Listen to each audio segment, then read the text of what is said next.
Regardons dans 1 Corinthiens 14, verset 26. On a prié tout à l'heure, on a dit au Seigneur que sa parole est la vérité. Merci parce qu'il nous démontre encore que véritablement, c'est sa parole qui convainc, qui conduit et qui aide à marcher dans la lumière. Donc prenons 1 Corinthiens 14, verset 26. 1 Corinthiens 14, verset 26, qui parle de l'ordre dans l'Église.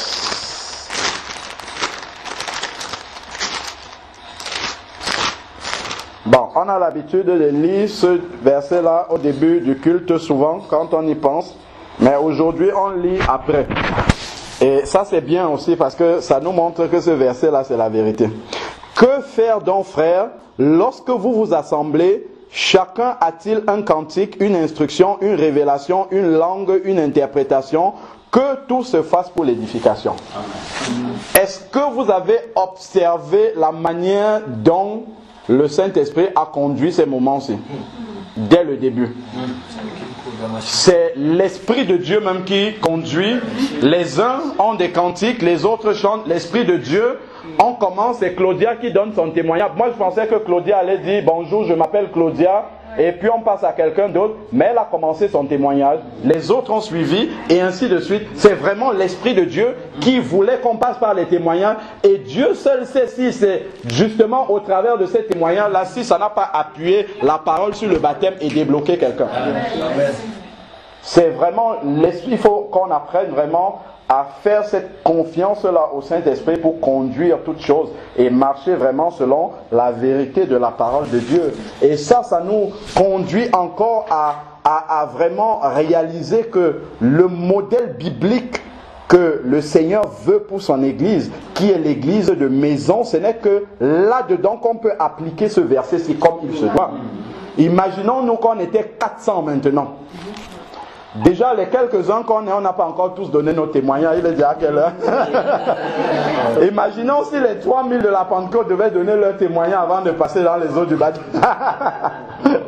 Vous voyez donc, justement, même quand on regarde le Seigneur, au début, il y avait 70 disciples qui ont été envoyés. Après, le Seigneur a pris 12 disciples et il a marché avec eux. Vous voyez, le Seigneur travaille avec un petit nombre parce qu'il peut travailler en profondeur. Donc, c'est des petits groupes en fait. Dans ces petits groupes-là, le Seigneur peut déjà tisser des vrais liens fraternels et ensuite, justement, permettre que chacun puisse manifester le don que Dieu a déposé en lui. La sœur, elle pouvait venir avec son inspiration, mais si on est dans une grande assemblée, il faut qu'elle monte à l'estrade, prendre un micro, tout ça, qui devait lui donner un micro. Donc elle va repartir avec ce chant-là, alors que peut-être au travers de son chant, il y a quelqu'un dans l'assemblée qui aurait pu être touché. Donc c'est vraiment dans ces éléments-là qui semblent simples comme ça, qu'on voit que l'architecture justement de l'Église de Dieu, ce n'est pas par hasard que le Seigneur a fait cela. Donc quand on désobéit à la parole de Dieu, il y a forcément des richesses que le Seigneur voulait nous communiquer, à côté desquelles on va passer. Parce qu'on n'a pas obéi tout simplement à la parole de Dieu. On va dire non, c'est un choix personnel de rester comme ça en petit groupe. Non, ce n'est pas un choix personnel, c'est une question d'obéissance à la parole de Dieu. Parce que l'Église primitive, c'est pas pour rien que 3000 sont convertis à la Pentecôte, mais jamais il ne leur est venu à l'esprit d'aller construire un bâtiment. Jamais. Déjà, la parole de Dieu nous dit, je crois que c'est un Thessaloniciens là, qui nous dit que Dieu n'habite pas dans temple fait de main d'homme. Nous sommes l'habitation de Dieu en esprit. Donc si on n'allait pas dans les bâtiments là-bas, on ne devait jamais appeler un lieu, je m'en vais à l'église. Non. Chacun saurait que l'église c'est une personne parce que l'esprit de Dieu habite en lui. Par contre, j'ai quand même une question par rapport à ça. Oui. Est-ce que finalement elle n'est pas utile pour des gens qui seraient par exemple dans la rue, qui ne vont pas bien, et tout d'un coup, au lieu d'être désespérés et de faire un acte mauvais, oui. ils rentrent dans l'église et c'est comme ça qu'en fait ils pourraient rencontrer Jésus. Je me suis posé cette question. En fait, en réalité, la réflexion que tu poses, Aujourd'hui, l'église bâtiment peut répondre à cette question-là. Pourquoi? Parce que les chrétiens ne font pas leur devoir. Si les chrétiens faisaient leur devoir de miséricorde envers ceux qui ne connaissent pas le Seigneur, la question ne se poserait pas. Si le mendiant qui est là-bas sait qu'un chrétien habite ici et que s'il vient toquer, je vais lui ouvrir, il n'hésiterait pas à venir toquer. Il sait qu'en plus, voilà, allez lui dire, je suis un chrétien, voilà ma maison là-bas, si tu as un problème, viens chez moi. Tu vois, il n'y aurait absolument pas de problème. Tu vois, en fait, c'est que, comme il y a des choses qui ne marchent pas comme le Seigneur veut, au fur et à mesure, il y a d'autres solutions.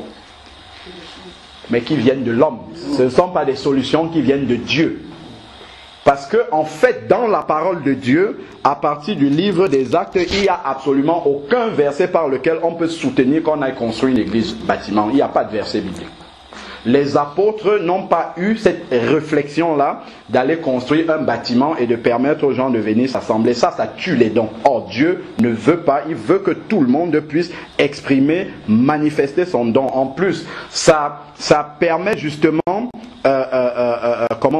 justement ce rapprochement-là entre les personnes. Parce que les disciples de Jésus, ils ne se voyaient pas une fois par semaine en passant. Ils vivaient ensemble tous les jours. Et le Seigneur leur enseignait cette parole-là chaque jour. Ils étaient, même quand on regarde dans Acte 2, là, la suite là, Acte 2, 42 et suivant, chaque jour, ils étaient au pied des apôtres pour recevoir cette parole-là. Mais le fait que justement on se voit comme ça, juste de temps en temps, le lien que le Seigneur voudrait qu'il se tisse entre nous, ce lien-là n'est pas là. Prendre le repas du Seigneur, vendredi, on a fait une veillée de prière, on a pris le repas du Seigneur. C'est impossible de le faire dans un bâtiment, c'est pas possible. Tel que nous lisons dans la parole de Dieu, on ne peut pas le faire. Si vous êtes 400, comment vous allez manger le repas dans un vrai repas et passer la même coupe entre 400 personnes? C'est pas possible. Et tout ça, en fait, je comprends que ça puisse déranger, mais ça, c'est la puissance du Saint-Esprit qui renverse. C'est parce que c'est un héritage qu'on a reçu. Depuis près de 1800 années, on a reçu cet héritage, mais ça ne vient pas de Dieu. Le bâtiment d'église, ça ne vient pas de Dieu. La dénomination, ça ne vient pas de Dieu. Donc déjà, quand quelqu'un ouvre sa Bible, il cherche église catholique, il ne voit pas. Il cherche église presbytérienne, il ne voit pas. Il cherche église protestante, il ne voit pas. Il cherche pentecôtiste dedans, il doit se poser des questions. Il doit se demander d'où est-ce que ça vient. Ça ne vient pas, si ça ne vient pas de la parole de Dieu, ça vient d'où? Ça vient de l'autre. Ça vient de l'autre. Parce que justement, nous sommes un dans l'esprit. Mais les noms déjà, c'est une séparation de ce que nous sommes un. C'est pourquoi il ne donnait absolument aucun nom à une église. Pas de nom à une église. Pourquoi est-ce qu'on ne donne pas de nom? Les apôtres aujourd'hui, lorsque quelqu'un crée une église, moi je vais utiliser le langage vraiment, créer une église, comme on dit, qu'est-ce qu'il fait? La toute première chose qu'il fait, c'est donner un nom. Église des 7e jours, ou bien je ne sais pas quoi, église des rachetés, donne un nom. Bon, ok. Maintenant, les personnes qui viennent dans cette assemblée-là, qui décident d'aller persévérer dans cette assemblée, qu'est-ce que ça veut dire spirituellement? Spirituellement, il y a une signification quand on donne un nom à quelque chose. La Bible dit que Jésus seul est la tête de l'église. Il n'y a pas deux têtes, il y a une seule tête. Jésus est le chef de l'église. Prenons Matthieu 16. La première mention du mot église dans la Bible, c'est dans Matthieu 16.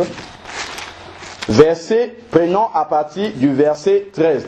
Déborah, ça va, autant pour moi, pardon. Raïssa, ça va te permettre encore d'appuyer les versets qu'on t'avait déjà donnés par rapport à l'église de maison, pour que vraiment tu comprennes que c'est pas la sorcellerie de se retrouver à la maison. Parce qu'il y a un pasteur qui lui a dit que le se retrouver, prier à la maison comme ça en église de maison, c'est la sorcellerie. Mais ça veut dire que la parole de Dieu serait la sorcellerie. Alors, prenons maintenant Matthieu 16, verset 13. Verset 13. Okay. Voilà. Alors, Jésus, arrivé sur le territoire de Césarée de Philippe, posa cette question à ses disciples. Au dire des gens, qui suis-je? Le Fils de l'homme. Ils répondirent, les uns disent Jean-Baptiste, d'autres Élie, d'autres Jérémie ou l'un des prophètes. Mais vous, leur dit-il, qui dites-vous que je suis? Simon-Pierre répondit, tu es le Christ, le Fils du Dieu vivant. Jésus reprit la parole et lui dit, tu es heureux Simon, fils de Jonas, car ce ne sont pas la chair et le sang qui te l'ont révélé, mais mon Père qui est dans les cieux. Et moi je te dis, tu es Pierre, c'est-à-dire Pétros. Le nom Pierre, c'est un petit caillou. Et ensuite il dit, et que sur cette pierre, sur cette pétra, sur ce rocher, pas Pierre l'homme, mais la révélation qu'il vient d'avoir que Jésus est le Fils de Dieu, c'est là-dessus, je bâtirai quoi? La première mention du mot église dans la parole de Dieu est sortie de la bouche de qui? De Jésus. Ce n'est pas un homme qui a prononcé ça, c'est pas pour rien. C'est Jésus même qui a dit mon église. Et après il va dire les portes de l'enfer ne prévaudront pas sur elle. C'est Jésus même qui a prononcé le mot église. Pourquoi? Parce qu'il est le chef et la tête de l'église. Quelqu'un d'autre ne peut pas prononcer un nom sur une église. C'est pour ça que les apôtres n'ont jamais donné un nom sur l'église. Parce que le Saint-Esprit ne le leur a pas permis. Parce qu'ils ne sont pas la tête de l'église. Ils ne sont pas le chef de l'église. Bon, allons-y. Retournons dans le livre de la Genèse maintenant. Genèse chapitre 2. Je vais d'abord commencer à partir du chapitre 1. Et vous allez voir quelque chose dedans spirituellement qui se passe dans le fait qu'on donne un nom. C'est très très important. Et ça, c'est cette révélation-là que les hommes n'ont pas. C'est pour ça qu'ils créent des assemblées, donnent des noms. Parce qu'ils ne savent pas spirituellement ce que ça signifie. Alors, au commencement, Genèse 1.1. Genèse chapitre 1, verset 1. Au commencement, Dieu créa le ciel et la terre. La terre était informe et vide. Il y avait des ténèbres à la surface de l'abîme. Mais l'Esprit de Dieu planait au-dessus des eaux. Dieu dit. Donc Dieu a parlé.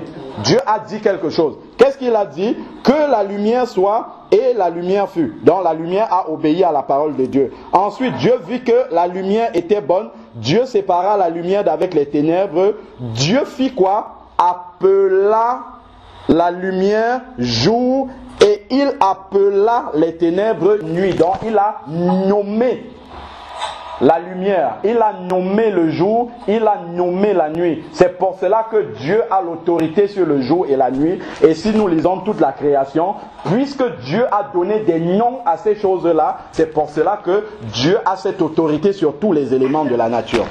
Et lorsque Jésus est venu sur la terre, pourquoi Jésus pouvait étendre sa main et dire à la mer, calme-toi, et la mer obéit? Parce que c'est Jésus qui est le créateur du monde. C'est lui qui a créé toutes ces choses-là. Colossiens 2 va nous dire, tout a été créé par lui et pour lui. Voilà, comme c'est lui qui a créé ces choses, il a donné un nom à ces choses, dont il a l'autorité sur ces choses-là. Prenons maintenant Genèse 2. Genèse 2, verset 22. Genèse 2, verset 22, on va voir quelque chose encore là. Toujours sur le fait de donner un nom. Non, prenons même à partir du verset 18. Genèse chapitre 2, verset 18. L'Éternel Dieu dit, il n'est pas bon que l'homme soit seul, je lui ferai une aide qui lui sera son vis-à-vis. L'Éternel Dieu forma du sol tous les animaux des champs et tous les oiseaux du ciel. Il les fit venir. Regardez ce que le Seigneur a fait. Il a créé les oiseaux, il a créé les animaux, il les fit venir vers l'homme pour voir comment il les appellerait afin que tout être vivant porte le nom que l'homme lui aurait donné. Verset 20, l'homme donna des noms à du bétail, aux oiseaux du ciel et à tous les animaux des champs. Vous l'avez vu? C'est parce que l'homme a donné des noms à tous les animaux, tous les oiseaux. C'est pour ça que l'homme domine sur tous les animaux et tous les oiseaux. Ça, c'était déjà la préfiguration que Dieu donnait spirituellement, l'autorité à l'homme sur les animaux, parce qu'il a nommé ces choses-là. Donc, Dieu a créé les animaux, donc c'est lui qui domine sur ces animaux, mais il a conféré cette autorité-là à l'homme en faisant quoi? En les amenant devant l'homme pour que l'homme donne des noms à ces choses-là. Si nous continuons maintenant, verset 21, verset 20, la suite du verset 20, mais l'homme, pour l'homme, il ne trouva pas d'aide qui lui fit son vis-à-vis. Verset 21, alors l'Éternel Dieu fit tomber un profond sommeil sur l'homme. Il s'endormit, il prit une de ses côtes et referma la chair à la place.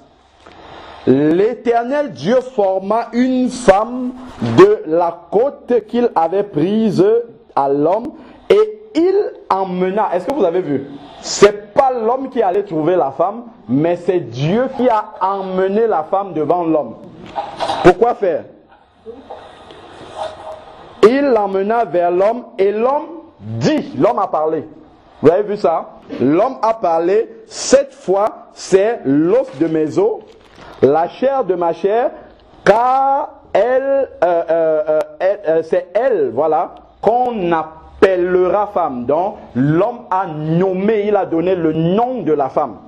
Voilà pourquoi après, c'était une préfiguration déjà spirituellement. L'homme, le Seigneur donnait l'autorité à l'homme, la responsabilité à l'homme sur la femme. C'est comme ça que spirituellement ça se passe quand on donne un nom. Donc maintenant, ne soyons pas étonnés que quand quelqu'un a fondé une église, enfin comme on dit, fondé, j'utilise bien le langage, je fais attention à ça. Lorsque quelqu'un a créé un bâtiment, les gens se réunissent dedans, ils donnent un nom. Ne soyons absolument pas étonnés qu'il domine sur ces personnes-là. Qu'il ait l'autorité dessus, qu'il appelle même ça mon église.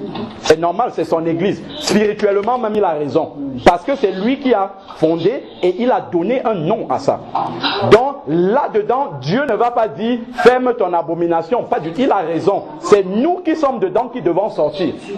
Parce que à partir du moment où tu es là-dedans, cette autorité spirituelle-là s'exerce sur toi. Ce qu'il va dire, tu vas obéir.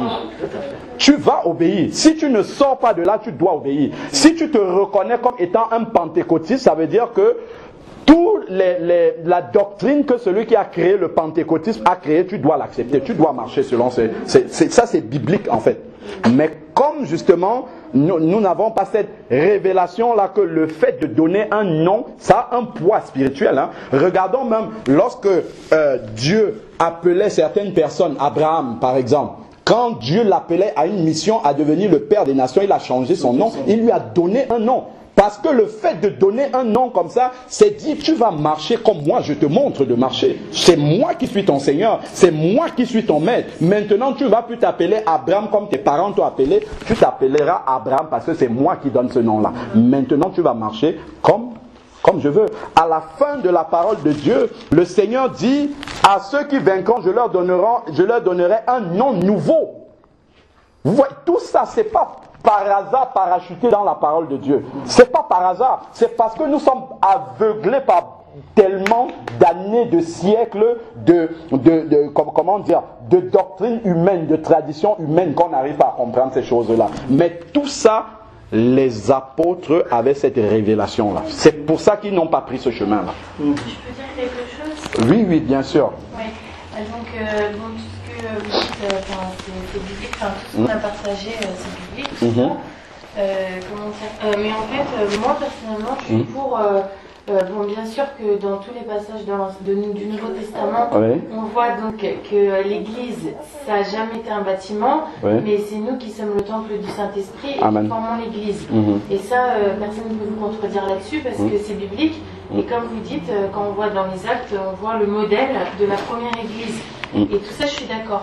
Mais par exemple, moi, quand je lis, moi personnellement, j'ai fait une école biblique. D'accord. Et en fait, on a vu justement un cours qui s'appelle justement l'Église, quoi. Voilà. Le fondement de l'Église, quoi, en fait. Et ce que je voulais dire, c'est que par exemple, vous allez me répondre à ce que je dis. Par exemple, quand je vois par exemple, c'est un exemple, dans 1 Corinthiens, par exemple, 1 Corinthiens 12, verset 28. Donc il dit, et Dieu a établi dans l'Église premièrement des apôtres, deuxièmement des prophètes, troisièmement des docteurs, ensuite il y a le don des miracles, etc. Donc on voit que Dieu, pour moi, d'après ce que je comprends de la parole, il a établi des apôtres, des prophètes, des docteurs, qu'on appelle les ministères dons, quoi. Et pour moi, ces ministères dons, ils sont appelés à exercer dans une assemblée, en tout cas de croyants. Et quand je lis par exemple dans 1 Corinthiens 11, verset 22, enfin déjà il dit 1 Corinthiens 12, verset 18, j'apprends que lorsque vous vous réunissez en assemblée, il y a des divisions, etc.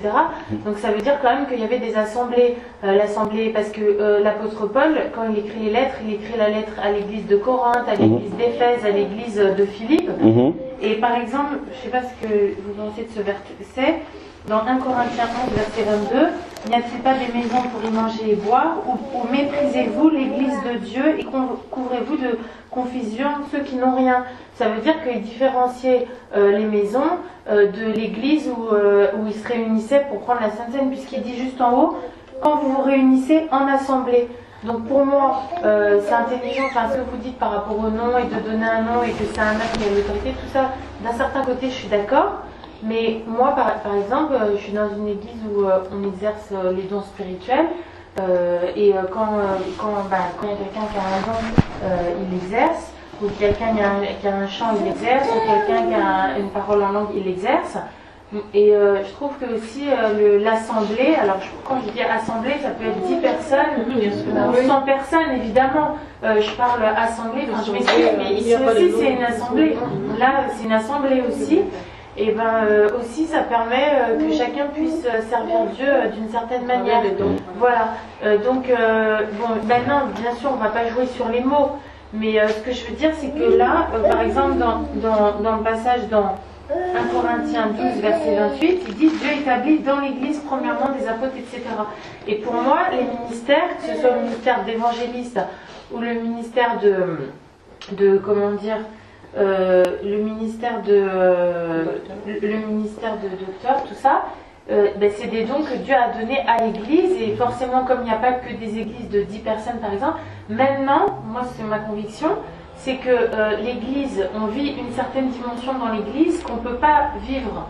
On ne peut pas vivre la même dimension, mettons là on est 10, on est 20 par exemple, on ne peut pas vivre la même dimension. Ça c'est sûr. Pour moi, ce que je pense, c'est que des groupes de maisons sont nécessaires. Pourquoi? Parce que quand c'est une grande église, les groupes de maisons permettent de mieux se connaître, de connaître les uns les autres, parce qu'on ne peut pas dire, même dans une assemblée on est 100, on a du mal à se connaître. Ça permet de mieux connaître, de partager les fardeaux, de prier les uns pour les autres, et forcément il y a plus de liberté quand on est 10 qu'en est 100. Mais pour moi, ce que je pense, c'est que les deux sont complémentaires. Moi je pense que les deux sont complémentaires, et qu'en tout cas, c'est un pasteur qui... alors on dit tout le monde, en général, dans le mouvement évangélique, tout le monde est pasteur, mais c'est faux. Il y a des prophètes, il y a des docteurs, tout le monde n'est pas pasteur. Mais il y a des ministères dons en tout cas, et ces ministères dons, Dieu les a donnés pour l'Église. Alors pour moi, c'est bien que le plus de personnes possible puissent bénéficier du ministère don.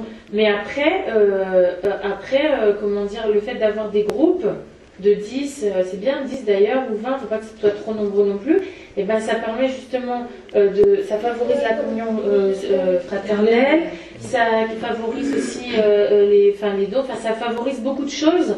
On ne peut pas vivre cette dimension quand on est 100. Voilà. Et moi personnellement, ça fait 20 ans que j'ai accepté le Seigneur, et moi je me suis convertie chez les Gitans. Donc voilà, les Gitans, ils ont encore une autre façon de fonctionner.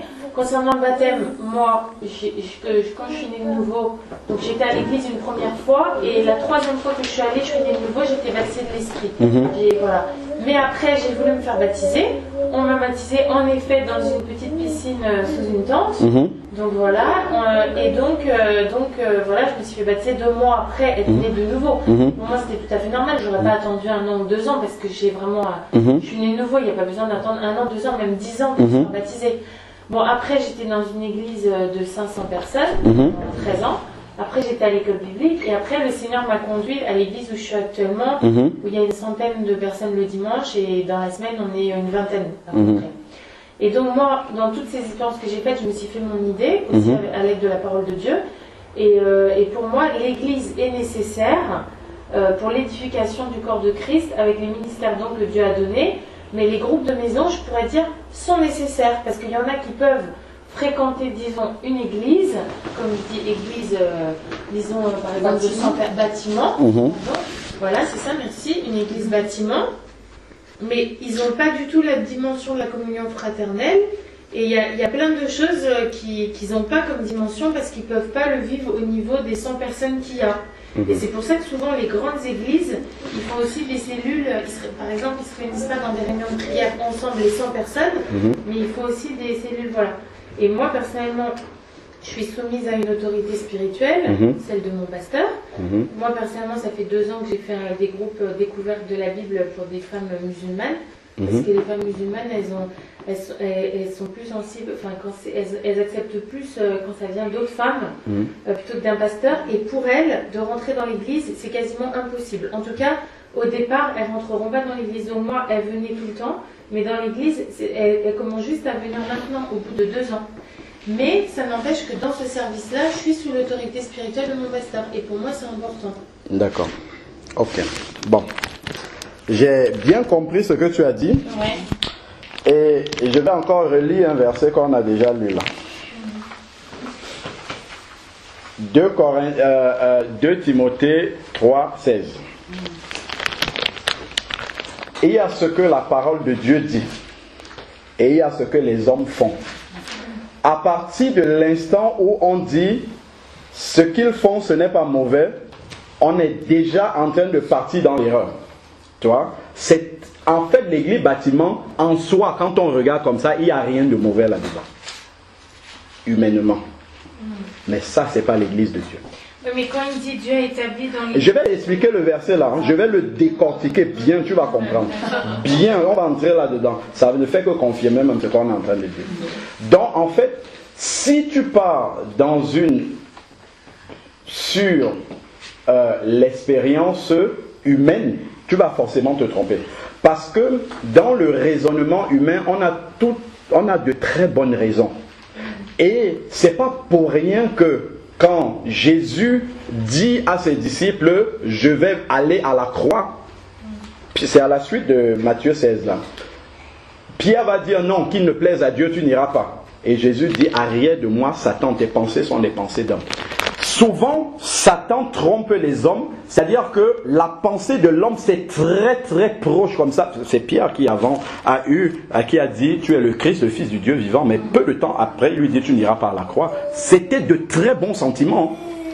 Jésus, le Sauveur quand même, le Seigneur, leur maître, il ne va pas quand même aller mourir à la croix devant les pharisiens. Pour lui, c'était normal, c'était animé d'un très bon sentiment. Mais Jésus lui dit, attention, tes pensées sont les pensées des hommes. Donc, l'église de Dieu, c'est la parole de Dieu seule qui peut définir l'église de Dieu. Ce n'est pas ce que les hommes ont bâti. Et c'est là où beaucoup se trompent. Parce que c'est vrai, ça marche, les dons spirituels, tout ça, ça fonctionne à merveille. Pourquoi? Parce que Dieu ne rejette pas forcément son église. Quand on regarde au début, Dieu a voulu marcher avec le peuple d'Israël comme il a marché avec Adam et Ève, c'est-à-dire gouverner directement, parler directement à Adam et Ève. Mais après, qu'est-ce qu'ils ont fait? Ils ont dit, fais régner sur nous un roi. Nous, on ne veut pas parler avec Dieu. Nous, on veut parler avec un homme. Donc, ils ont choisi leur chemin. Mais après, ça n'empêche que Dieu a marché quand même avec les rois d'Israël, bien que ce n'était pas sa volonté. La volonté parfaite de Dieu n'était pas accomplie, mais Dieu n'a pas abandonné son peuple, mais pour le ramener toujours à la vérité, à son plan parfait. Donc le plan parfait de Dieu, c'est l'assemblée de maisons. Après, Dieu ne rejette pas, il y a les églises bâtiments qui sont là, mais il va ramener cela à la vérité, ceux qui aiment la vérité de la parole. Maintenant, allons dans 1 Corinthiens 12, verset 28. Il dit... Et Dieu a établi dans l'Église. Le Église, ça a un grand E. Donc, il ne parle pas d'une assemblée locale, ici, là. Il parle du corps de Christ. Dieu a établi dans le corps de Christ, premièrement, les apôtres. Apôtres, ça veut dire quoi? Envoyés. C'est ceux qui sont envoyés par le Seigneur, c'est tout. Bon. Donc, après il y a des docteurs, des évangélistes, ainsi de suite. Comment ça marche? Dans une ville, il y a un ensemble de groupes de maisons qui sont là. À Champigny, par exemple, il y a des groupes de maisons. Et les docteurs sont là. Aujourd'hui, il est ici, il donne la parole. Demain, il va chez le voisin. Et ainsi, c'est comme ça que ça marche dans la parole. C'est comme ça. Et ceux-là sont reconnus par le Seigneur dans leur ville. Donc, quand il va parler de l'église de Corinthe, ce n'est pas un bâtiment avec la plaque église de Corinthe. Ce n'est pas de ça qu'il parle. Quand il dit église de Corinthe, il parle de l'ensemble de ceux qui sont nés de nouveau à Corinthe. Amen. Et maintenant, tout cela se réunissent dans les maisons. Mais pourquoi il dit, excuse-moi de t'interrompre, mais quand il dit lorsque vous vous réunissez en assemblée. Ça, c'est une assemblée. C'est là que nous sommes réunis là en assemblée. Et regarde, là où 2 ou 3 sont réunis en mon nom, je suis présent. Quand il dit, il ne faut pas confondre l'assemblée et le bâtiment, ce n'est pas la même chose. Même Hébreux 10, verset 25 va dire, n'abandonnez pas vos assemblées. Ouais. C'est le fait de vous réunir. On a partagé ça encore vendredi.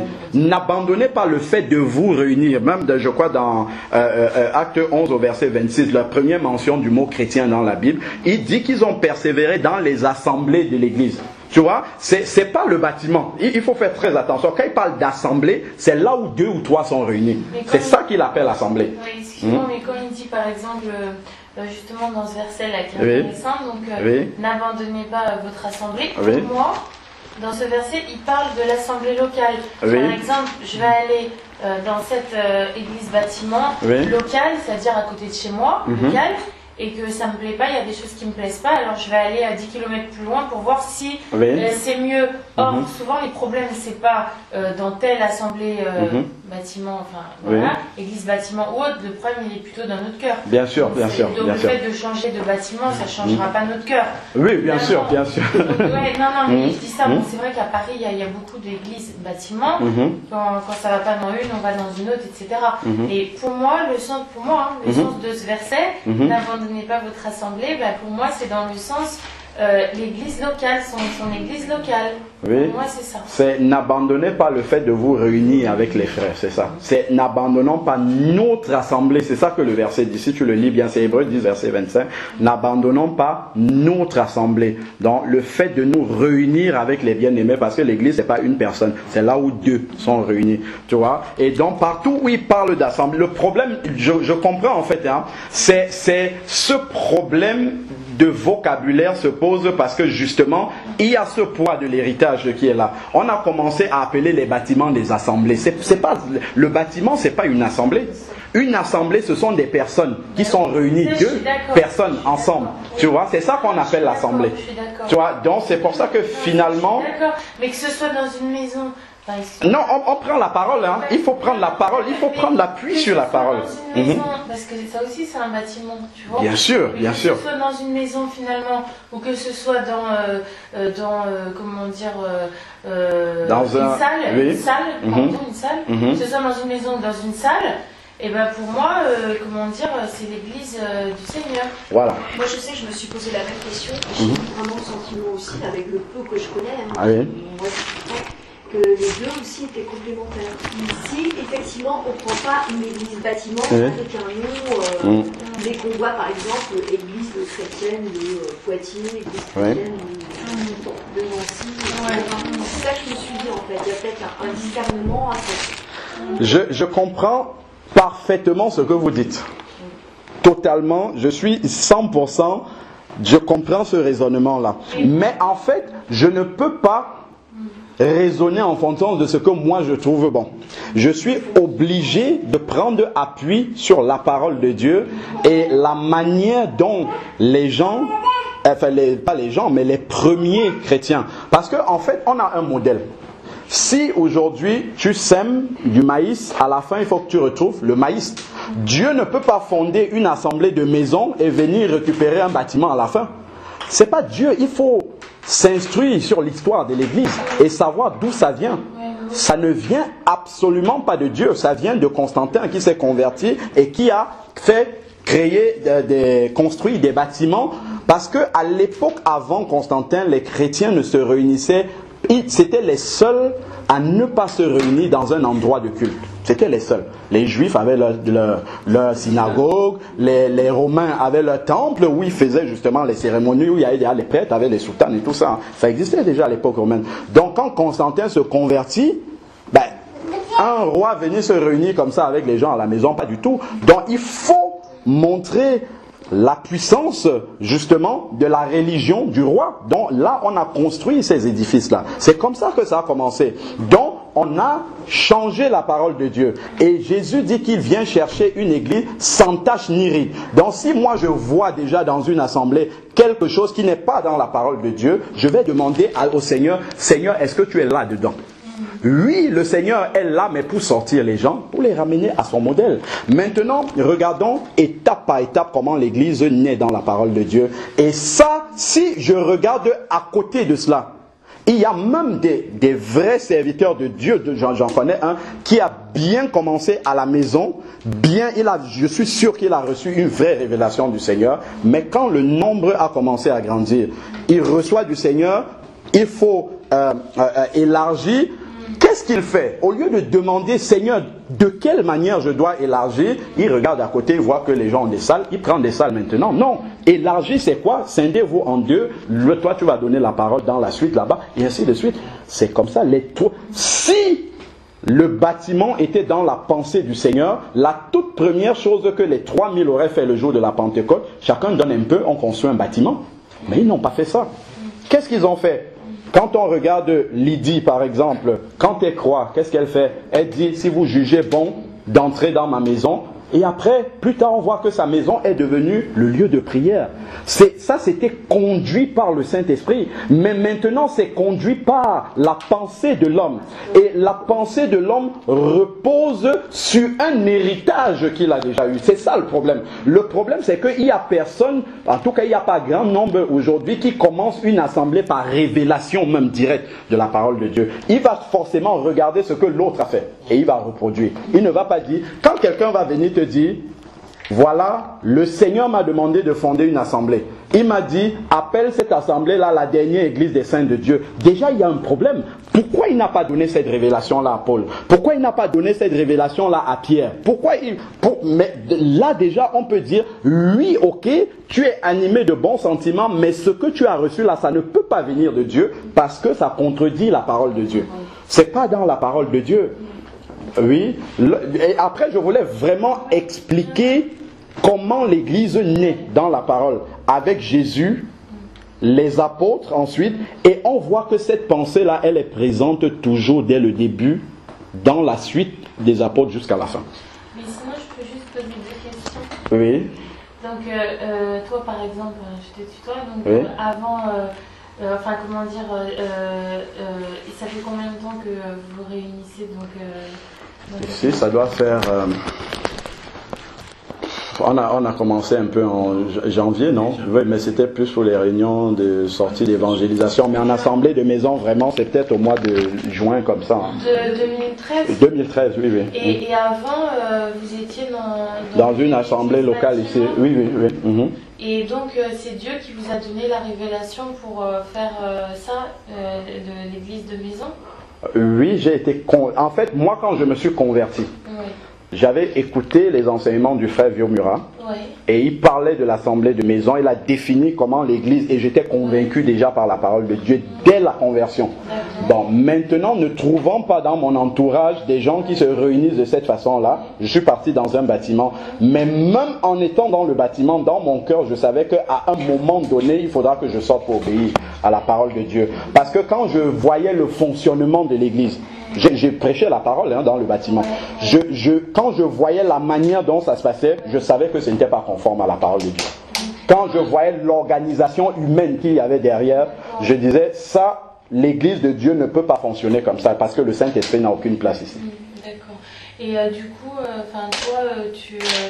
pour toi, tu as reçu quel ministère, dans les 5 ministères, donc quoi Dans les 5 ministères, donc c'est celui de docteur, enseignant de la parole de Dieu. D'accord. Voilà, c'est ça que j'ai reçu du Seigneur. D'accord. Ok. D'accord. mais donc, bon, excuse-moi, je t'interromps avec Oui. cette question, mais c'est normal, c'est... Non, oui, bien sûr, normal. Normal, bien sûr.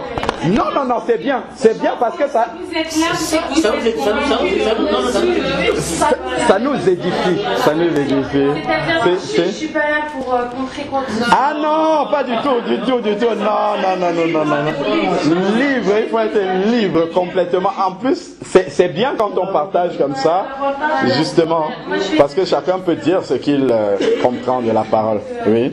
C'est intéressant. Moi, j'étais dans une assemblée de 500 personnes. Oui. Je suis pas partie parce qu'il y avait 500 personnes, mais parce que le Seigneur m'a conduit différemment. Oui. Et justement, il y a un frère, je vais en venir là, il y a un frère qui s'appelle Alain. Oui. Et ce frère, le Seigneur a mis à cœur de faire sa propre église, justement, chez lui, dans sa maison.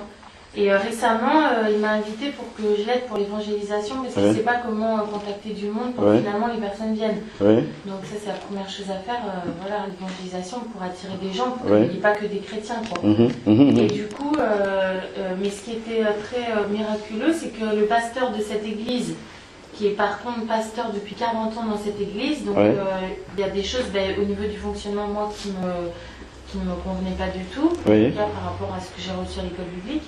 Il a donné sa bénédiction à ce frère pour qu'il fasse son église, quoi. Mais pour l'instant, il n'y a personne qui vient parce qu'il n'évangélise pas correctement, quoi. Donc c'est juste ça. Mais comment dire, c'est vrai que comme je disais, pour moi, il y a une proximité dans les frères et sœurs qui vient pour l'approfondissement dans la parole, pour l'approfondissement paternel, pour pas mal de choses.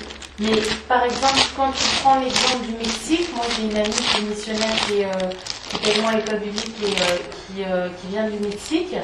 Et elle sort d'une église de 15 000 personnes. Et pourquoi? Parce que il y a tellement de monde qui se convertissent, il faut bien les mettre quelque part. Mais les 3000 le jour de la Pentecôte, après 5000, ça n'a pas posé de problème. Ça, c'est parce que l'homme réfléchit humainement. Quand il voit 5000 personnes, il dit qu'est-ce qu'on va faire avec cela. Mais quand tu regardes dans Acte 8, le jour justement où l'eunuque est baptisé, l'ange enlève Philippe. Qui va enseigner l'eunuque? La question ne se pose pas. Le Saint-Esprit va continuer le travail. Il n'y a pas de problème. Le Saint-Esprit ne se pose pas ce type de questions. C'est parce que l'homme, une fois qu'il voit la situation, au lieu de se retourner à genoux et demander au Seigneur qu'est-ce qu'on fait, il va dire, il commence à réfléchir, on peut faire ça, si on fera une grande salle, ok, on peut mettre 10 000 ici, ainsi de suite. S'il demande au Seigneur, le Seigneur va le conduire naturellement dans sa pensée. Et tu vois, par exemple, j'avais un prof d'évangélisation qui est un évangéliste qui s'appelle Jean-Claude Cal. Il disait par contre que le modèle biblique, c'est pas de faire, par exemple, quand beaucoup de personnes se convertissent, un bâtiment avec 1000 personnes, mais c'est de faire plusieurs cellules en fait. Il disait que ça c'est le modèle biblique en fait, c'est pas de faire de les 1000 personnes un bâtiment, et de faire moi déjà d'être dans une église où il y a 1000 personnes, je pense qu'on s'y perd un peu, c'est pas évident déjà. Voilà. D'accord. Bon. Prenons la genèse même des choses. Quand Jésus vient sur la terre, on a lu tout à l'heure, il a dit, sur cette pierre, je bâtirai mon église. Donc il a dit je. Il n'a pas dit les hommes vont bâtir ça pour moi. Il a dit je bâtirai. Donc l'église que Jésus bâtit, c'est une église qui est fondée sur sa parole. Parce que Jésus est la parole révélée de Dieu. C'est la première chose. Jésus vient, il choisit 12 personnes au milieu de la foule. Il les prend à part. Et il marche avec eux, il leur enseigne pratiquement. Dans la marche pratique de tous les jours. Qu'est-ce que Jésus est déjà en train de faire? Il est en train de montrer déjà que l'église c'est une famille, en fait. C'est pour ça que je vais t'appeler sœur un tel, tu m'appelles frère Alain, et ainsi de suite. C'est une famille. Le lieu, le cadre de vie normal d'une famille, c'est quoi? C'est dans une maison déjà. C'est là que la famille vit, se côtoie, et ainsi de suite. Donc il y a déjà cette première vérité là-dedans.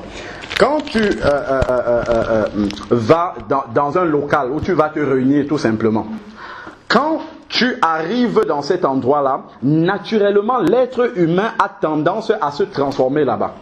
Seulement cette transformation reste là-bas, il la laisse là-bas et il ressort comme il était. C'est-à-dire que la manière dont les gens se conduisent dans le bâtiment, beaucoup dehors ne sont pas comme ça. Parce que naturellement, il y a ce semblant-là quand on vient d'être un peu comme les autres dans une certaine, comment dire, oui. Voilà, dans un modèle, dans un moule, en fait, c'est ça. C'est-à-dire qu'on entre dans ce moule là-bas, et quand on ressent, on laisse ça. Mais moi, en fait, quand je me réunis ici avec vous, ça fait partie de ma vie quotidienne. Je vous laisse là, après je vais prendre mon plat de nourriture, je mange. Donc, en fait, c'est ma personnalité qui continue. Il n'y a pas cette ambivalence-là de ma personnalité qui doit se déplacer, aller quelque part et épouser, comment dire, une forme, entrer dans un rituel pour faire quelque chose et laisser ça là-bas en partant. Donc il y a déjà ça. Donc Jésus marche avec ses 12 disciples, le symbole de cette famille. Si on prend dans Jean 20, verset 19, le soir du jour, de ce jour où ils étaient, Jean 20, verset 19, le soir de ce jour, donc ça c'est après la résurrection, vraiment quand l'église commence déjà à prendre forme, ça commence déjà à se matérialiser. Il a dit c'est lui-même qui va bâtir, lui-même. Donc, il n'y avait absolument encore aucun chrétien sur la terre. Jésus dit, le soir de ce jour qui était le premier de la semaine, les portes du lieu où se trouvaient les disciples étaient fermées. Par la crainte qu'ils avaient des Juifs, Jésus vint et debout au milieu d'eux. Donc ils étaient à l'intérieur d'une maison, d'une pièce. Que la paix soit avec vous. Verset 20. Quand il eut dit cela, il leur montra ses mains et son côté. Les disciples se réjouirent en voyant le Seigneur. Jésus leur dit de nouveau que la paix soit avec vous. Comme le Père m'a envoyé, moi aussi je vous envoie. Là c'est la mission qu'il donne déjà à l'église. Moi aussi, je vous envoie. Après ces paroles, il souffla sur eux, il dit, recevez le Saint-Esprit. Voici les premières personnes qui reçoivent le Saint-Esprit. C'est là que l'église naît. C'est là que les prémices déjà de l'église ici là sont en train d'être fondées. Ils sont où? Ils sont dans une pièce réunie entre eux comme ça, dans une maison. Si tu prends acte 2 maintenant, le jour de la Pentecôte, là où il y a la manifestation même de la naissance physique, là, cette fois-là, de l'église. Qu'est-ce qui se passe le jour de la Pentecôte? Acte 2, verset 1. Lorsque le jour de la Pentecôte arriva, ils étaient tous assemblés dans un même lieu. Tout à coup, il vint du ciel un bruit comme celui d'un souffle violent qui remplit quoi? La maison. Donc, ils étaient encore assemblés dans une maison. Lorsque Pierre, acte 10, va prêcher chez Corneille, c'est encore où? Dans une maison. Et là, le Saint-Esprit descend comme le jour de la Pentecôte. La même chose. On peut voir encore, hein, acte 28, l'apôtre Paul. L'apôtre Paul, donc on voit déjà que le livre des actes qui est la base même, le fondement de l'assemblée, ça commence dans une maison. Et acte 28, lorsque l'apôtre Paul finit, on va dire, lorsque le livre des actes finit, l'apôtre Paul a loué une maison, acte 28, verset 30, Paul demeura 2 ans entiers au domicile qu'il avait loué, donc c'est une maison, il recevait tous ceux qui venaient le voir. Il prêchait le royaume de Dieu. Donc, il prêchait à ceux qui venaient le voir dans la maison qu'il avait louée. Donc, le livre des actes commence par dans une maison et ça se termine dans une maison. Quand on va voir, par exemple, Romains 16, verset 5. Romains 16, verset 5. Il est dit, Romains 16, verset 5. Donc, saluez aussi l'église. Donc, ça nous rappelle encore que l'église, ce sont des personnes. C'est le corps ici. Saluez aussi l'église qui est dans leur maison. Saluez, et puis c'est Epaïnette, mon bien-aimé, les prémices de l'Asie pour Christ. Saluez Marie, etc. Donc, l'église qui est dans leur maison. Donc, si on prend également le verset 10, toujours pareillement, saluez Apelles qui a fait ses preuves en Christ, saluez ceux de la maison d'Aristobule. Il y avait certainement une assemblée là-bas également. Donc, si nous prenons par exemple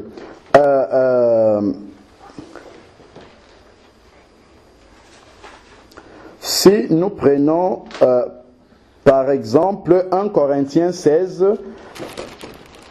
verset 19. 1 Corinthiens chapitre 16, verset 19. On a tous ces versets-là qui nous les montrent. 1 Corinthiens 16, verset 19. Les églises d'Asie. Quand on parle des églises d'Asie, c'est parce que l'Asie, c'est une province. Dans une ville, on parle d'une seule église. On dit l'église de Champigny. L'église de, je sais pas moi, de Lille. Donc, une seule église. Mais quand on dit les églises, c'est qu'on parle d'une province. Parce que l'Asie, c'était une province de l'Empire romain de l'époque. C'est pas un continent comme maintenant. Alors, les églises d'Asie vous saluent, Priscille et Aquilas, avec l'église qui est où? Dans leur maison. C'est pas leur maison qui est l'église. Mais c'est l'église, les personnes qui se réunissent dans leur maison. C'est eux qui sont l'église. Tu vois? Donc, on voit que, au travers déjà de tous ces versets-là, on voit qu'à chaque fois, il y a cette pensée-là qui revient toujours. Alors, si on prend Colossiens 4, verset 15. Donc, ça, c'était à Corinthe. Si on prend maintenant à Colosse, pareillement, Colossiens 4,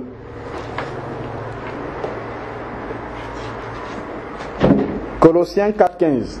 Qu'est-ce qui est dit? C'est toujours la même pensée qui revient. Colossiens chapitre 4, verset 15. Alors, Thessaloniciens, c'est avant.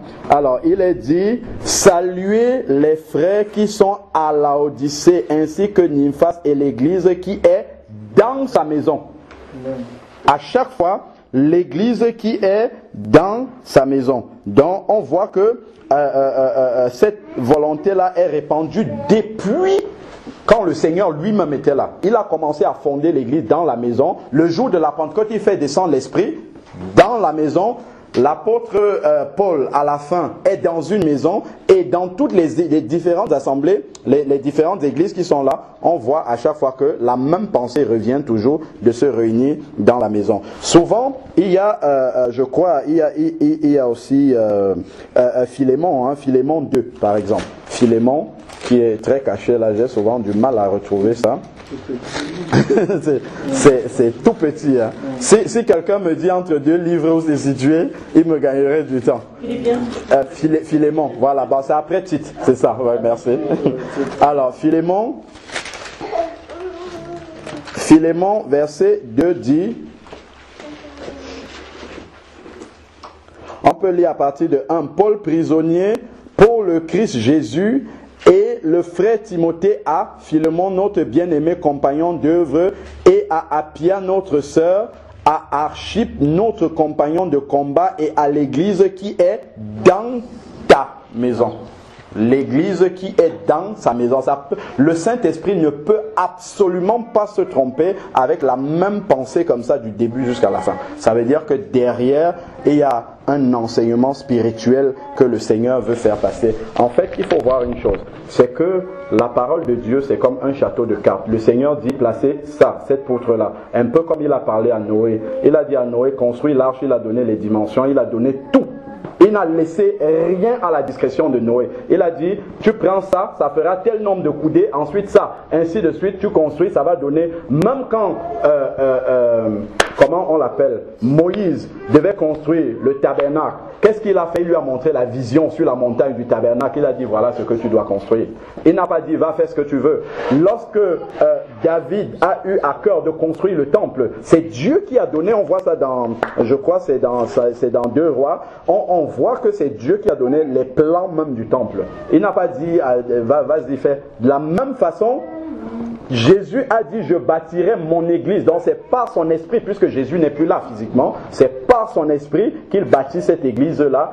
Et au travers de son esprit, il communique sa pensée justement aux apôtres. Et on voit que tous les enseignements spirituels de Jésus ne peuvent s'appliquer que si le modèle est respecté. Si le modèle n'est pas respecté, on est obligé de changer certaines choses. Vendredi soir, on a partagé la scène ensemble. J'ai dit, voilà comment, on vient de lire la parole, comment il nous demande de pratiquer la scène. Comment vous faites si on est 250? Il faut passer, on a dit, quand il prend la coupe et il rend grâce, il dit, ça c'est la coupe de la nouvelle alliance, donc une seule alliance, pas plusieurs. Vous êtes 250, comment tu fais circuler toute la même coupe entre 250 personnes? Moi, là où j'étais, dans l'église de 500 personnes, au départ c'était une coupe et il faisait circuler dans les 500. La même coupe passait parmi les 500 personnes. Ben oui, peut-être ils ont remis du vin entre temps. Oui, non, là n'est pas le problème, mais c'est juste, si c'est la même coupe, c'est bien, parce que je veux dire, voilà, ok, voilà, en fait, ce que je veux simplement dire, c'est que, bon, toutes les assemblées ne le font pas. Pourquoi elles ne le font pas? C'est lourd à faire. Bon, ça prend beaucoup de temps. Donc, c'est lourd à faire, ça prend beaucoup de temps. Donc, on va plus facilement accepter de prendre des petits gobelets, ça va vite pour tout le monde. Donc c'est forcément une solution de remplacement qui s'adapte à ce nouveau contexte-là. Mais alors maintenant, quand chacun prend sa coupe, qu'est-ce que ça donne? C'est plus la parole de Dieu. Ce n'est plus la parole de Dieu. Il a dit la coupe de la nouvelle alliance, une seule alliance, pas plusieurs petites alliances, non, c'est une seule. Donc on va forcément sortir du modèle biblique pour entrer dans autre chose qui n'est pas, on ne peut pas soutenir les petits gobelets avec la parole de Dieu, c'est pas possible. Ça veut dire qu'il y a un danger spirituel? Bien sûr, bien sûr. Ce sont des alliances que nous sommes en train de créer. Si tu n'établis pas ton alliance avec Dieu comme il a donné selon la parole de Dieu, l'autre s'en sert. Ça, c'est ce que l'Église oublie. L'Église oublie que le malin connaît la parole de Dieu. Donc, si Jésus vous dit faites comme ça, vous faites comme ça, ben vous lui laissez une porte. Donc, il entre et il séduit. C'est ça. Et séduit, c'est que on prend ce qui ressemble à la vérité et progressivement, on entraîne dans l'erreur. C'est ça la séduction. La séduction, c'est que c'est tellement près de la vérité et même le raisonnement humain. Si on n'avait pas le Saint-Esprit, on ne pourrait même pas discerner l'erreur. C'est tellement proche de la vérité qu'on s'engage là-dedans. On dit, wow, bah, l'essentiel c'est de faire ça. Et puis voilà comment on est en train de s'écarter progressivement. C'est comme ça qu'il nous amène dehors. Quand vous parlez d'assemblée de maison dans l'église primitive, on va dire, oui, c'est parce qu'ils étaient persécutés qu'ils se réunissaient à la maison. Acte 9, verset 31. Contredit complètement cela. La persécution était concentrée à Jérusalem, mais ailleurs, il n'y avait pas cette persécution-là. L'église était en paix. Acte 9, verset 31. L'église était en paix dans toute la Judée, la Galilée et la Samarie. L'église était en paix. La persécution, c'était à Jérusalem, c'était pas ailleurs. Mais on voit qu'à Colosse, où il n'y avait aucune persécution, on a dit salut une église là-bas dans la maison. Donc c'est le Saint-Esprit qui construisait l'église de cette façon-là. Donc le Saint-Esprit étant la manifestation de Jésus maintenant, puisqu'il n'est plus là physiquement, c'est Jésus lui-même qui est en train de bâtir son église. Et il n'a pas laissé ça à la discrétion des hommes, pas du tout. Du tout, du tout. Dès que les hommes vont s'asseoir pour commencer à réfléchir, on fait comment c'est terminé. C'est là où l'autre vient et dit, allez hop, faites comme ça, comme ça, comme ça. C'est bien, c'est pas grave, vous vous réunissez, il n'y a pas de problème. Mais entre-temps, il y a beaucoup de choses, beaucoup de choses que les enfants de Dieu ne pourront pas accomplir en se réunissant comme ça. Des choses que le Seigneur avait prévues pour eux. Mais jamais ils n'entreront là-dedans. Par exemple. Hein? Par exemple que mon frère a célébré la Sainte Seine vendredi alors que dans son assemblée il n'aurait jamais fait ça. C'est un frère. C'est-à-dire que c'est lui qui partage le pain, qui prie, ainsi de suite. Tout le monde peut faire ça. Lui, il a fait ça pour la première fois. Oui, c'est à lui. Voilà, c'est déjà le pasteur. La sœur a lu tout à l'heure, il a donné les uns comme pasteur, comme apôtre, comme prophète et tout. Pourquoi déjà une personne? C'est pas dans la parole. Mais c'est-à-dire les ministères dons, ça c'est par exemple toi tu dis que tu as le ministère de docteur, puis que ça se trouve c'est évangéliste, etc. Donc ça c'est des ministères dons que Dieu a donnés. Tout le monde n'est pas docteur. Non, en fait on parle d'une personne. C'est-à-dire que la responsabilité de toute une assemblée repose sur une seule personne. Ça c'est pas le modèle biblique ça. Moi ça je suis tout à fait d'accord, voilà. Non, ça je suis tout à fait d'accord. Et d'ailleurs à l'école biblique, les enseignants nous ont partagé ça. Que en fait, disons, bon moi je suis dans la Pentecôte, disons par exemple dans la Pentecôte, justement je parle en compte, c'est athlétique, je suis désolée, c'est la migraine, mais c'est-à-dire que justement le fait que ce soit un pasteur qu'il soit à la tête de l'Église et que tout dépende de lui, ça c'est le modèle entre guillemets catholique d'ailleurs. Ah oui, en plus. Et ça, moi le Seigneur m'a éclairé là-dessus, oui. Parce que moi où j'étais dans l'église des 500 personnes, c'était un pasteur tout reposé sur lui, et ça faisait 40 ans qu'il était dans l'église. Alors ça fait comme si c'était un peu une sorte de gourou quoi. Oui. Tout repose que sur lui. Mais là où je suis, le pasteur, il y a d'autres frères qui... alors déjà, il y a plein de responsables, on est une vingtaine de responsables, donc tout ne repose pas sur lui, mais volontairement. Bon, lui, il est, disons, entre guillemets, le pasteur principal, parce qu'administrativement, il faut que ce soit comme ça, mais il y a un autre frère qui prêche aussi, et il a délégué des responsabilités à 20 personnes à peu près. D'accord. Donc du coup, je suis d'accord que le fait qu'il y ait une personne et tout, c'est pas bon et ça génère des choses que Dieu voudrait pas. Ça, je suis d'accord. Et c'est vrai que dans les églises baptistes, par exemple, eux, ils ont le collège des anciens. Oui. Et ça, c'est plus le modèle biblique. Le collège des anciens, parce que... Mais avec quand même une personne qui est dirigée. Pas forcément. Moi, je connais des églises baptistes. Non. Ok. Non, pas forcément. Où il y a juste que des anciens. Oui. Et c'est le collège des anciens qui dirige l'église. Oui. C'est pas un pasteur. Ouais. Ça se rapproche plus du modèle biblique. Bon, c'est sûr que, voilà. Mais une dernière question, c'est que du coup, toi, en fait, bon, c'est un partage qui est intéressant. Bien sûr. Et toi, donc, en fait, par exemple, les personnes qui sont ici, c'est des personnes qui étaient aussi dans ton assemblée ou c'est des personnes que tu as évangélisées? En fait, c'est des personnes qui ont écouté des messages. Écouté des messages et ils se sont dit ça, c'est la vérité. D'accord, qui écouter des messages sur Internet. Sur Internet, non, ouais, pour certains. Aussi, oui. C'est une forme d'évangélisation. Donc toi, par exemple, du fait que ce que tu fais, c'est tu t'appuies sur la Bible, c'est vrai que ça se justifie bibliquement, hein. Oui. Je suis d'accord. Et du coup, tu rejettes tout ce qui est église bâtiment alors? Non, quand je dis que c'est pas le modèle biblique parce qu'on ne peut pas le soutenir avec la parole. Et j'ai pris le temps, vraiment, je te conseille un livre qui est très bien. C'est Le christianisme paganisé de Franck Viola. Si tu le lis, il y a beaucoup de recherches bibliographiques. C'est gratuit, hein. Tu le télécharges en PDF sur Internet. Tu le lis, je t'assure que les larmes vont même couler. Tu vas te dire, mais comment est-ce qu'il explique d'où vient la chorale, d'où vient tout. Tout est venu de la pensée humaine à la base. Parce qu'on a laissé ce que le Seigneur a dit. Le problème, c'est là. C'est que quand quelqu'un croit, forcément, il commence à avancer avec les doctrines qu'on lui donne là où il a cru. Tu vois? Et il ne prend pas du recul pour s'appuyer uniquement sur la parole. Moi, la grâce que j'ai eue, c'est que là où j'ai reçu le Seigneur, déjà, c'est même pas dans l'assemblée où j'étais. Je suis arrivé là-bas n'étant pas converti, mais c'est en lisant la Bible que le Seigneur m'a convaincu de recevoir. Et je ne m'appuyais pas du tout sur les enseignements de l'assemblée.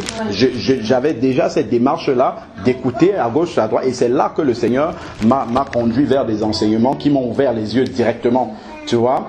Et justement, en fait, puisque tu vas prendre ces doctrines-là et tu vas avancer avec cela dès ta conversion, c'est ça en fait qui va forger ta manière de comprendre la parole de Dieu. Et ça, forcément, ton fondement ne sera pas bon. Donc, le chrétien qui n'est pas... Et si tu avances trop longtemps avec, ça devient difficile de revenir. Et de se dire que, en fait, c'est pour ça que tu auras beau aller t'asseoir avec un pasteur, il va te dire, bon, ok, j'ai 40 ans de ministère, j'aime la parole de Dieu, ainsi de suite. Tu t'assois avec lui, tu lui ouvres la Bible, tu lui dis, qu'est-ce que tu lis là? Est-ce que c'est ça que tu fais? Non. Ça, est-ce que c'est ça? Mais qu'est-ce que tu veux alors qu'on fasse? Moi, j'ai un frère qui est en Haïti, là-bas, qui travaille dans une radio, qui m'a dit que lui, il a fait asseoir les pasteurs. Il se réunit aussi comme ça. Il était aussi dans une assemblée bâtiment quand le Seigneur lui a ouvert les yeux. Il fait asseoir les pasteurs. Il dit, regardez ce que vous voyez là. Est-ce que c'est ça qu'on fait? Eux-mêmes, ils disent non. Mais après, ils lui disent, qu'est-ce que tu veux qu'on fasse alors? Ces gens-là qui sont là, qu'est-ce qu'on va en faire? Donc, ils savent que c'est pas la vérité, mais ils se disent, bon, ben, c'est comme ça, on va continuer, on va avancer. Et du coup, toi, en fait, tu t'opposes... Non, moi, je m'oppose pas. Non, je m'oppose à personne. Je dis aux gens, voici la vérité. Après, les gens font ce qu'ils... Le frère ici, lui, il est encore dans l'assemblée où on était, il continue à aller là-bas. Il est libre, s'il veut, il vient, s'il veut. C'est vraiment libre. On dit aux gens simplement, voici ce que la Bible dit. Après, les gens, C'est Saint-Esprit qui te convainc maintenant. Oui, voilà, c'est le Saint-Esprit qui convainc. C'est l'église bâtiment. Non, non, mais si tu veux, moi, tu vois, donc, mon cheminement, quand j'étais 13 ans dans une église bâtiment avec 500 personnes, et en fait, quand je suis allée à l'école biblique, le Seigneur m'a ouvert les yeux par rapport à pas mal de choses, et j'aurais même pas pu rester dans cette église. D'accord. Par rapport à ce que Dieu m'a ouvert les yeux, que déjà le fonctionnement n'allait pas du tout. N'allait pas, oui, oui. Et après, j'ai une vision en fait pour aller dans l'église où je suis actuellement. D'accord. Mais en fait, le travail principal que je fais moi dans cette église, c'est un travail d'évangélisation. Oui. Et comme je t'ai dit, je suis responsable d'un club biblique pour les enfants de l'extérieur. Oui.